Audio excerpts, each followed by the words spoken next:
الحمد لله رب العالمين الرحمن الرحيم مالك يوم الدين أشهد أن لا إله إلا الله وحده لا شريك له وأشهد أن محمدا عبده ورسوله.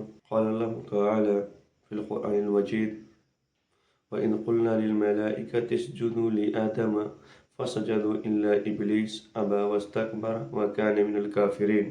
آئیے ہم دیکھتے ہیں کہ آخر وجہ کیا تھی کہ اللہ رب العالمین نے آدم علیہ السلام اور حوا کو جنت سے باہر کر دیا، جنت سے اتار دیا۔ جب اللہ رب العالمین نے اس دنیا کو بنانا چاہا، جب اللہ رب العالمین نے کرہ ارض سے جبریل کو حکم دیا کہ وہ مٹی لائیں، اور تمام سرزمین سے مٹی کو لایا گیا، اور آدم علیہ السلام کو جب بنایا گیا، بنانے کے بعد اللہ رب العالمین نے اس کے اندر روح کو ڈالا۔ روح ڈالنے کے بعد اللہ رب العالمین نے کہا کہ تم جنت میں پھیل جاؤ، جنت میں رہو، جہاں بھی چاہو رہو، آرام سے کھاؤ پیو۔ لیکن اس کے بعد وہ لوگ رہنے لگے، اور اللہ رب العالمین نے کہا ایک بات کو دھیان رکھنا کہ تم لوگ اس درخت کے قریب مت جانا، اور کہا کہ اس درخت کے قریب مت جانا، اور اللہ رب العالمین کے بتائے ہوئے طریقے کے مطابق وہ لوگوں کے ذہن کے اندر، ان لوگوں میں آدم اور حوا کے اندر شیطانی وسوسہ آیا۔ سب سے پہلے اللہ رب العالمین نے جب آدم علیہ السلام کو بنا دینے کے بعد جب اس کے اندر روح پھونکنے کے بعد اس کے بعد اللہ رب العالمین نے فرشتوں کو سجدہ کرنے کا حکم دیا۔ اللہ رب العالمین کے حکم سے تمام کے تمام فرشتے سجدے میں گر گئے، لیکن ابلیس نے اللہ رب العالمین کے حکم سے آدم علیہ السلام کا سجدہ نہیں کر پایا۔ اس نے تکبر کیا، اس نے غرور کیا، اس نے گھمنڈ کیا، کہا کہ اللہ تو نے آدم کو مٹی سے پیدا کیا ہے اور ہمیں آگ سے، ہم کیسے آدم کو سجدہ کرے۔ یہ اللہ رب العالمین کو بہت ناپسند لگا، بہت برا لگا، اللہ رب العالمین کو اچھا نہیں لگا۔ تمام فرشتوں نے اللہ رب العالمین کے حکم سے آدم علیہ السلام کو سجدہ کیا، جیسا کہ قرآن مجید میں سورہ بقرہ کے اندر موجود ہے: وَإِذْ قُلْنَا لِلْمَلَائِكَةِ اسْجُدُوا لِآدَمَ فَسَجَدُوا إِلَّا إِبْلِيسَ أَبَى وَاسْتَكْبَرَ وَكَانَ مِنَ الْكَافِرِينَ۔ وَإِذْ قُلْنَا لِلْمَلَائِكَةِ اسْجُدُوا، جب ہم نے فرشتوں سے کہا لِآدَمَ فَسَجَدُوا إِلَّا إِبْلِيسَ کہ آدم کو سجدہ کرو، تو تمام فرشتوں نے فَسَجَدُوا سجدہ کیا، یعنی اللہ رب العالمین کے حکم سے تمام کے تمام فرشتوں نے سجدہ کیا، الا ابلیس سوائے ابلیس کے، یعنی ابلیس نے آدم علیہ السلام کا سجدہ نہیں کیا، یعنی ابلیس نے انکار کر دیا۔ الا ابلیس ابا واستکبر وکان من الکافرین، اور ابلیس نے انکار کر دیا سجدہ کرنے سے، وکان من الکافرین، اور وہ کافروں میں سے ہو گیا۔ اور کیا ہے کہ ابلیس نے تکبر، غرور، گھمنڈ کی وجہ سے اس نے انکار کیا، اور انکار کرنے کے بعد کیا ہے کہ وہ کافروں میں سے ہو گیا۔ واستكبر وكان من الكافرين وقلنا يا آدم اسكن أنت وزوجك الجنة وكلا منها رغدا حيث شئتما ولا تقربا هذه الشجرة فتكونا من الظالمين۔ اور اللہ رب العالمین نے آدم اور حوا کو کہا کہ تم اسی کے اندر رہو، اسی جنت کے اندر رہو، اور آرام کے ساتھ رہو، جہاں چاہو وہاں جاؤ، کھاؤ پیو۔ ولا تقربا هذه الشجرة، اور تم لیکن اس درخت کے قریب مت جانا۔ لیکن کیا ہے کہ اللہ رب العالمین نے جس درخت سے منع کیا تھا، کیا ہے کہ شیطان کے بہکاوے میں آ کر شیطان جب باہر نکلا، اللہ رب العالمین نے کہا کہ تو جنت سے نکل جا، تیرے لائق یہ جنت نہیں ہے۔ اصل میں آپ کو یہ بتا دوں، یہ جو شیطان، یہ جو ابلیس ہے، ابلیس کا پہلا نام عزازیل، یعنی یہ بھی فرشتوں میں سے تھا، لیکن ایک تکبر کرنے کی وجہ سے، گھمنڈ کرنے کی وجہ سے، اللہ رب العالمین کی بات کو نہ ماننے کی وجہ سے، یہ کیا ہے کہ دنیا کے اندر بہکانے کے لیے یعنی بھیج دیا گیا، اور اس نے مہلت مانگ لیا شیطان نے کہ اللہ ہم تیرے بندوں کو بہکائیں گے، اور تو ہمیں قیامت کے دن تک مہلت دے دے۔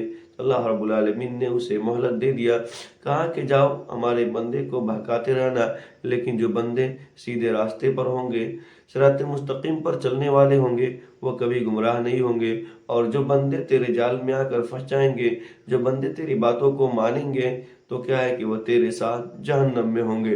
یعنی اللہ رب العالمین نے ایک تکبر کی وجہ سے، ایک غرور کی وجہ سے شیطان کو، ابلیس کو، عزازیل کو، جو پہلے فرشتے کے اندر داخل تھا، فرشتوں کے صف میں داخل ہونے کے باوجود کیا ہے کہ اس سے کوئی ایک ایسی جگہ باقی نہیں تھی جہاں پر اس نے، فرشتوں نے، عزازیل نے سجدہ نہ کیا ہو، جو کہ آج کے نام سے، شیطان کے نام سے اسے جانا جاتا ہے۔ یعنی کیا ہے کہ بہت زیادہ عبادت گزار تھا۔ عبادت گزار ہونے کے باوجود کیا ہے کہ اس نے ذرہ برابر تکبر کیا۔ تکبر کرنے کے بعد وہ عزازیل شیطان کی شکل میں، ابلیس کی شکل میں دنیا کے اندر بھیج دیا گیا۔ وہیں آج ہمارے دلوں کے اندر، ہمارے ذہنوں کے اندر وسوسہ دلاتا ہے، کیا ہے کہ اور بہکانے کی کوشش میں لگا رہتا ہے۔ اور اسی لیے ہر انسان کو شیطان سے دور رہنا چاہیے۔ جس طرح سے اس نے آدم اور حوا کو بہکایا، کہا کہ آخر وجہ کیا ہے کہ اللہ رب العالمین نے تمہیں کہا کہ لا تقرب هذه الشجرہ، کہ تم اس درخت کے قریب مت جانا، اس درخت کا پھل مت کھانا۔ آخر وجہ کیا ہو سکتی ہے؟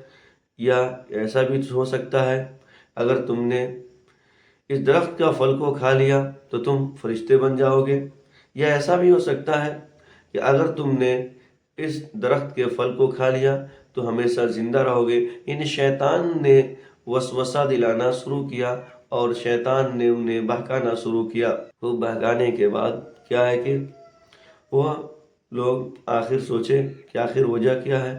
وہ لوگ گئے اور اللہ رب العالمین نے جس درخت سے منع کیا تھا، ان لوگوں نے اس درخت کے پھل کو کھا لیا۔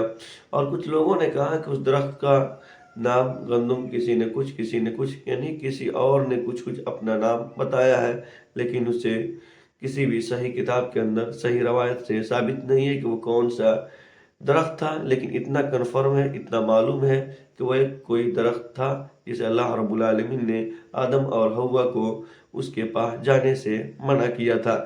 فَأَزَلَّهُمَا الشَّيْطَانُ عَنْهَا فَأَخْرَجَهُمَا مِمَّا كَانَ فِيهِ وَقُلْنَا اهْبِطُوا بَعْضُكُمْ لِبَعْضٍ عَدُوٌّ وَلَكُمْ فِي الْأَرْضِ مُسْتَقَرٌّ وَمَتَاعٌ إِلَىٰ حِينٍ۔ یعنی اللہ رب العالمین نے کہا فَأَزَلَّهُمَا الشَّيْطَانُ عَنْهَا، تو اللہ رب العالمین نے کہا کہ شیطان نے ان دونوں کو بہکا دیا۔ فَأَزَلَّهُمَا الشَّيْطَانُ عَنْهَا فَأَخْرَجَهُمَا مِمَّا كَانَ فِيهِ، تو اللہ رب العالمین نے ان دونوں کو جنت سے نکال دیا۔ فَأَزَلَّهُمَا الشَّيْطَانُ عَنْهَا فَأَخْرَجَهُمَا مِمَّا كَانَ فِيهِ وَقُلْنَا اهْبِطُوا بَعْضُكُمْ لِبَعْضٍ عَدُوٌّ، اور تم دونوں ایک دوسرے کے دشمن ہو۔ وَقُلْنَا اهْبِطُوا بَعْضُكُمْ لِبَعْضٍ عَدُوٌّ وَلَكُمْ فِي الْأَرْضِ مُسْتَقَرٌّ وَمَتَاعٌ إِلَىٰ حِينٍ، اور تم لوگ روئے زمین پر چلے جاؤ ایک مقررہ وقت تک کے لیے۔ اور اللہ رب العالمین کی ان لوگوں نے باتوں کو نہیں مانا۔ اللہ رب العالمین نے مکمل جنت کے اندر انہیں آزادی دے رکھا تھا کہ وہ لوگ جہاں جائے آرام سے کھا سکتے ہیں، پی سکتے ہیں۔ لیکن کیا ہے کہ ایک شرط اللہ رب العالمین نے لگا دیا تھا کہ تم صرف اس درخت کے قریب مت جانا۔ لیکن کیا ہے کہ ان لوگوں نے سوچا آخر وجہ کیا ہے؟ فرشتوں نے بہکایا کہ اگر تم اس درخت کے پھل کو کھا لو گے تم بھی فرشتہ بن جاؤ گے، یا اگر تم اس درخت کے پھل کو کھا لو گے تو تم بھی کیا ہے کہ ہمیشہ ہمیشہ کے لیے زندہ رہ جاؤ گے۔ لیکن کیا ہے کہ بہکانے میں شیطان کامیاب ہو گیا۔ شیطان کے جال میں آ کر کے پھنس کر کے آدم اور حوا نے اس درخت کے قریب گئے اور اس کے پھل کو کھا لیا۔ یعنی شیطان نے ان دونوں کو بہکا دیا، بہکا کر ان دونوں کو نکلوا دیا۔ اللہ تعالیٰ نے کہا قُلْنَا اهْبِطُوا بَعْضُكُمْ لِبَعْضٍ عَدُوٌّ، کہ تم دونوں ایک دوسرے کے دشمن ہو۔ یعنی اور اللہ رب العالمین نے آدم اور حوا کو روئے زمین پر بھیج دیا، اور بھیج دینے کے بعد تقریباً وہ کئی سال تک وہ کیا ہے کہ الگ الگ رہے۔ الگ الگ رہنے کے بعد کیا ہے کہ اللہ رب العالمین سے دعا کرتے رہے، اور اللہ رب العالمین نے انہیں کچھ کلمات سکھائے۔ آدم نے کہا کہ اللہ تعالیٰ نے ہمیں کچھ کلمات سکھائے، اور اللہ رب العالمین سے انہوں نے توبہ کیا۔ توبہ کرنے کے بعد کہا کہ ربنا ظلمنا انفسنا وان لم تغفر لنا وترحمنا لنكونن من الخاسرین، کہ ہمارے رب ہم نے اپنے اوپر ظلم کیا ہے،